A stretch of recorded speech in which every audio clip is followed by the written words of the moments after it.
Hey, what's an astronaut's favorite chocolate? A Mars bar. Hey, shh. Welcome back to Not Another Needless Sequel, where we watch movies and propose unnecessary prequels, sequels, reboots, and remakes. My name is Kane. With me, as always, is my co-host and wife, Kelsey. Luckily, we're podcasters. The podcast world will come to fear our podcast powers. Okay. This week, we bring him home with 2015's The Martian. So what do you think the story was? It's about a space person, an astronaut who happens to be a botanist, gets stuck on Mars after his astronaut friends leave him behind. Okay. Yeah. So I had never seen this movie. I had. There's a mission, and it's a crew of astronauts on Mars. They're taking samples, that kind of thing. But a dust storm comes along, and because of how the gravity is, the dust storm is severe, and it threatens to blow over their rocket that they're going to use to get off of Mars when they're done. Basically, the protocol is if that happens and their rocket is going to fall over, they just have to leave. And they're trying to make their way into that rocket when this dust storm is arriving, and a piece of their habitat breaks off and strikes one of the astronauts, Mark Watney, played by Ben Affleck. Oh my god. Is it not? You already know. Do you have something to say? The floor is yours. No, I'm okay. Ben Affleck plays Mark Watney. No, it's Matt Damon. Oh, okay. Well, you just said Ben Affleck. So No, I'm telling you that it's Matt Damon. Okay, yeah. It's Ben Affleck? It's actually Matt Damon. Oh, is it Matt Damon? Yes. Oh, okay. So, Mark Watney is struck by this piece of the habitat, and they believe him dead, and they get in the ship and unfortunately have to leave him. So, they believe him dead because this piece hits his life support and... breaches his suit. Yes. And they mention that a breached spacesuit would cause decompression, giving someone about a minute to live. Which, that is correct, but there's a popular belief that, you've probably heard, that decompression in space would cause your body to, just immediately explode. I mean, some movies have even done that, but that's not reality. It actually, you do have a minute to live. The effects of what would happen are confusion, loss of consciousness, and some subdermal bleeding. But I mean, again, a minute's not long. Yeah. So, when Mark Watney wakes up, he quickly realizes he's been abandoned. He doesn't blame them. He knows it had to happen. He knows why they thought he was dead. He has to remove the piece out of his stomach and patch himself up. And immediately he's like, well, I'm either going to die or I have to figure out how to survive for 4 years. Because that's when the next Ares mission is supposed to take place. Yes, and so the way that they do these missions is they've already landed a rocket just like theirs that they had to escape. They already landed it so far away at the destination where the next team will land. So his plan that he comes up with is he has to survive for 4 years, and then in 4 years he has to make this trip across the planet to this location and meet up with them at the exact same time. This presents numerous problems for him. One, there's not enough food. Luckily, there was food for 6 people. And so he can divide that up, which he says will last 400 days. Yeah, you see him counting through it and figuring that out, how that's going to work. Another problem that's a big one is getting to this location. They have a rover, but the rover is not designed to go that far. Yeah. So anyway, he's a botanist, like you mentioned, so luckily... Yeah, he says, luckily, I'm a botanist. Mars will come to fear my botany powers. Yes, so he figures out that they had some whole potatoes that were reserved for a special Thanksgiving meal, and so he's going to plant them to grow new potatoes, and that's going to be his main food source that he's able to grow. In order to do this, he has to turn the Mars soil, or the Mars dirt, into a growable soil, which it's not. It's known that we can't grow anything there. So he goes through this whole process of turning jet fuel into water, creating soil with, unfortunately, the waste from the toilets, which... were in bags that he then mixed with water. Yeah, I mean, he made, fertilizer, and he does it. He grows potatoes, which is amazing. That is a huge feat here that they weren't expecting. A real potato farm was actually even installed on the studio lot for when they were filming, with potatoes in all stages of growth so that they could be used for the filming, so that you can see every step that he's going through. Oh, that's cool. And, through this whole movie, he's doing those video diaries, and I really like that. He's, like, recording everything he's doing and talking through all the problems and just trying to figure everything out. And like I mentioned earlier, he has to figure out how to make the rover go further. And basically what he does is he finds an old rover, he takes all the batteries from that, he charges them with solar panels, so he doubles the battery power of the rover, and then the solar panels, he carries them on the rover so he can charge them. He also digs up some plutonium that is used as a thermal generator on Mars and uses that for heat, so he doesn't have to run the heat in the rover. And, I mean, it goes through the whole movie where he's making modifications to this rover to make it work for this, but it's amazing, all the stuff that he's doing to it. So NASA ends up finding out he's alive because they're taking a picture of the crash site, or not the crash site, where the Ares mission took place, and they notice changes to it and can see the rover moving on the cameras. So then they're trying to figure out how long can he survive because they have no communication with him. Yeah, so he's able to establish communication with them by taking some code from a previous device that NASA sent. And then they get to where they can get computer connection.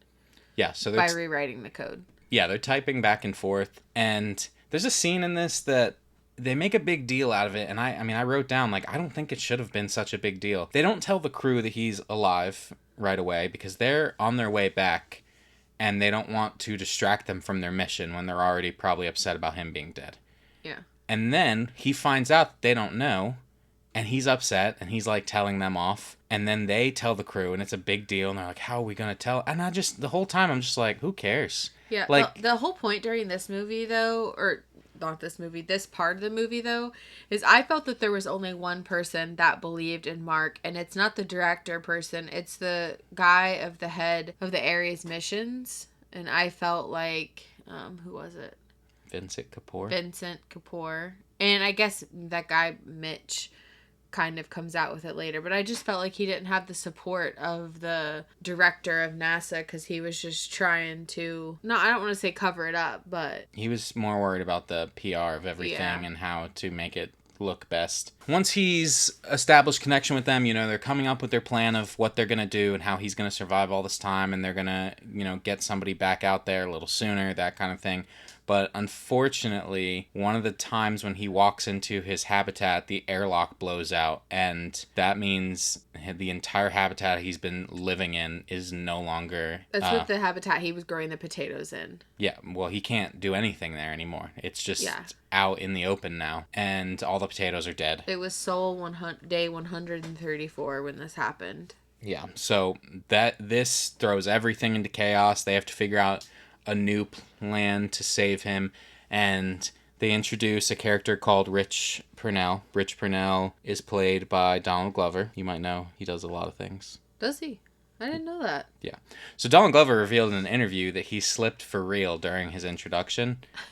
That's funny. As soon as I saw him fall, I was like, I think that was on purpose. Like, it looked very abrupt and sudden. But Rich Purnell comes up with a plan to have the crew of the Ares in their ship, the Hermes, when they're supposed to arrive back to Earth, instead slingshot around Earth to head back to Mars. They basically refuel and get a supply drop of, like, food, rations, all that kind of stuff. So basically they have, another, like, that resupply has to be caught by them as they're passing by Earth. And then they have to whip around Earth, and then they have to get back to Mars. And when they get back to Mars, Mark Watney has to have made it to the MAV site and take that rocket up, and then they have to catch him. Now, there's a big scene of him, like, getting to the MAV site. You see, it takes him days. He's having to stop and charge the batteries of the rover. He's having to sleep, like, while he's waiting for them to charge. And when he arrives there, he also has to do a bunch of work to take apart this rocket and make it lighter so that it can go as far. Because otherwise it will be not only too weak, or not only too heavy, but the velocity won't be at the correct pace. Yeah. For the team to intercept him. Yeah, it's a whole thing. I mean, it's kind of hard to talk about this movie because most of the movie is people figuring out how to solve these problems, doing these calculations, that kind of thing.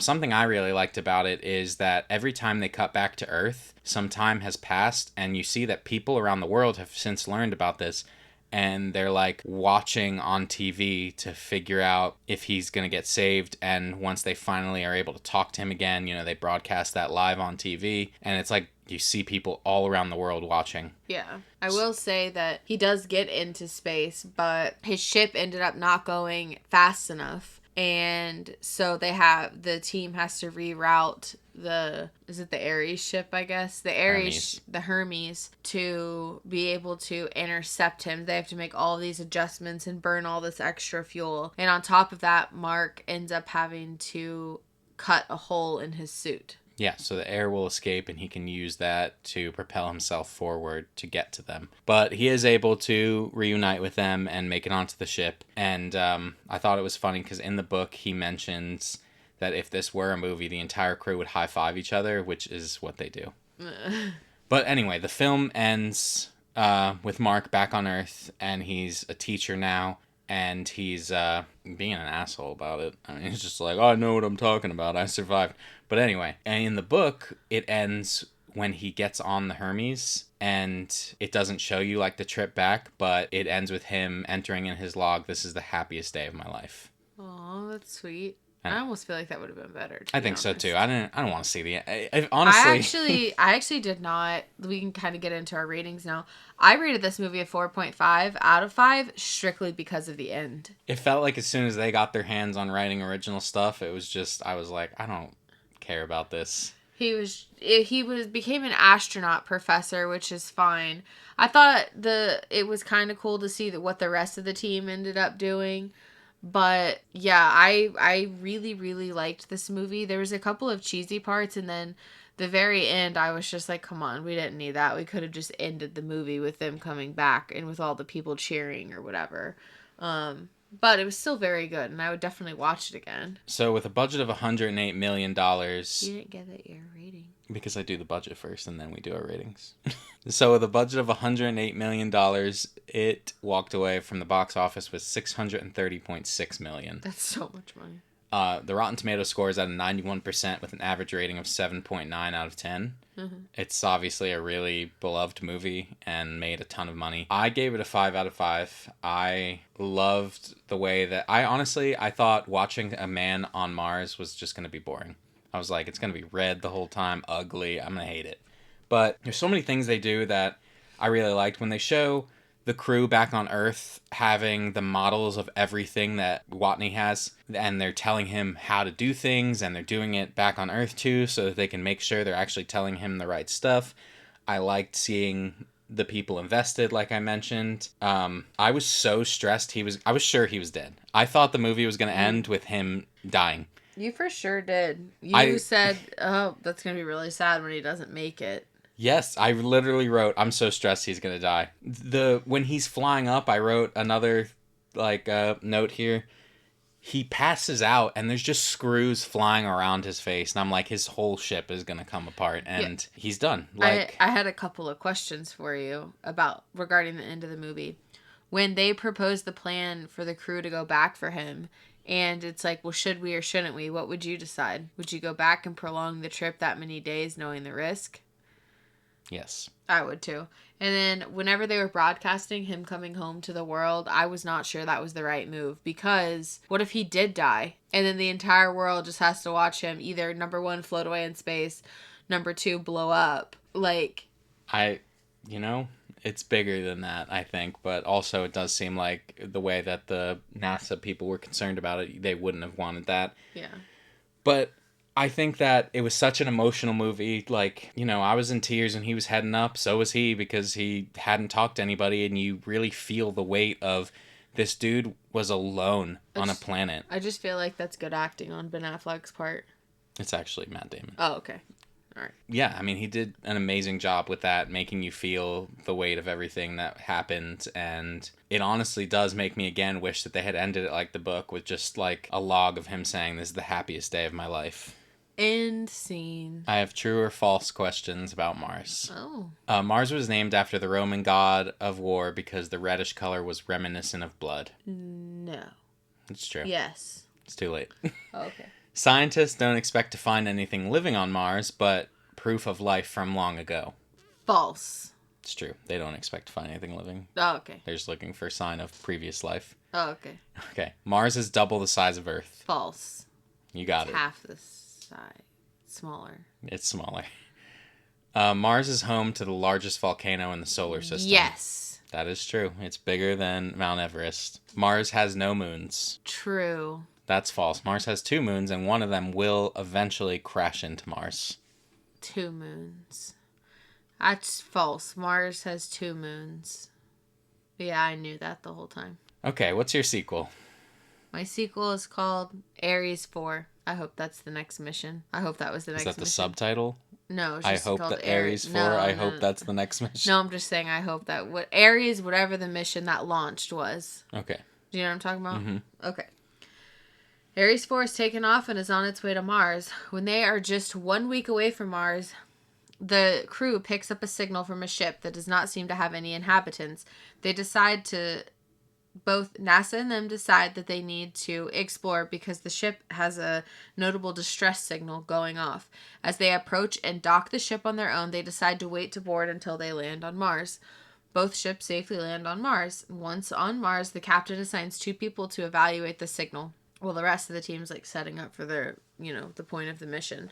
The team is in communication with NASA, who doesn't know when the last space mission was or have any record of a ship that had been either abandoned or never found. The team does not find anything on board except 4 dead crew members who all look like they had been murdered. This frightens the team, and NASA and them spend some time coming up with a plan, the whole what do we do kind of thing, blah, blah, blah. They decide to seal the ship and leave it behind at the conclusion of the mission. And part of this is because they likely believe that the government was already hiding what had happened.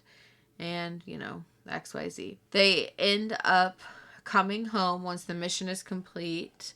However, on the way home, they keep hearing weird noises with occasional power issues, but nothing too serious.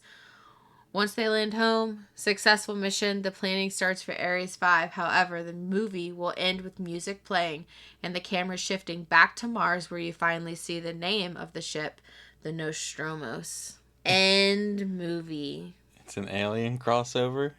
An alien is now on Earth because they brought him home. That was the weird noises in the ship. Mm-hmm. Like the TV show Alien Earth? I guess. I don't know. Didn't know about it. It just came out. Oh, okay. Well, and the music that's going to be playing is going to be the alien music. The alien theme? Yeah. Okay. My sequel is a lot shorter. Or maybe. I don't know. I didn't really know what to do. But I think this is going to be strange, but I think this needs to be a web series, as in released on YouTube. Just videos. And also it's a legal drama, basically. Okay. So shortly after the crew returns to Earth, this takes place, I guess, right after they return to Earth, but before, you see them as teachers and whatever the fuck. Okay. Shortly after the crew returns to Earth, all those involved in the rescue of Mark Watney are ordered to meet with a committee consisting of several government officials, the NASA director, military officials, and more. They question those involved on several things, including how Watney was abandoned in the first place, who authorized the rescue mission, who came up with the idea of the slingshot around Earth, etc. While the group is harshly scrutinized and questioned, it will provide documentary-style footage of some of NASA's greatest accomplishments. The Apollo missions, the Hubble telescope, the Voyager, the ISS, all those things. As NASA once again attempts to justify itself to the committee. Ultimately, after the group has been insulted and torn down time and time again, several of them will be told they are considering forcing their resignation, stripping them of their titles, etc. Which they kind of talked about in the movie. Yeah. Mark Watney will make a surprise appearance at the very end, as he was not asked to attend due to the mental stress of the last few years. Watney will stand before the committee giving a Matt Damon speech and expressing his disgust for the committee for how they have treated everyone and explaining how everyone did exactly what they were supposed to and did the impossible and should be hailed as heroes. The committee feels ashamed and dismisses the meeting, promising a follow-up. The end. I like it. I'll just give you the same look you gave me. It'd be rather boring. But if you're into space stuff, it wouldn't be, because it'd be sort of like a NASA documentary. Pretty cool. Anyway, thank you so much for listening. We do so appreciate it. If you want to talk movies with us, you can find us on TikTok, Instagram, Letterboxd, Threads, and Blue Sky. We are NansPod everywhere. NansPod? If you'd like to vote on whose sequel idea was the best, come by our YouTube channel for the polls, or you can let us know your idea across our socials or at needlesssequel@gmail.com. Links, as always, will be wherever you are listening. If I could ask you for one thing, it's to share a show with someone and leave us a review. That is how we get new listeners. Of course, I also ask that you come back for more needless sequels. Next week, we are watching Nosferatu on Peacock. Nosferatu. Today, I want to close with a line from Mark Watney in a deleted scene. Every human being has a basic instinct to help each other out. If a hiker gets lost in the mountains, people will coordinate a search. If a train crashes, people will line up to give blood. If an earthquake levels a city, people all over the world will send emergency supplies. This is so fundamentally human that it's found in every culture without exception. Yes, there are assholes who just don't care, but they're massively outnumbered by the people who do. Take care of yourselves, everyone. We will see you next week. Bye.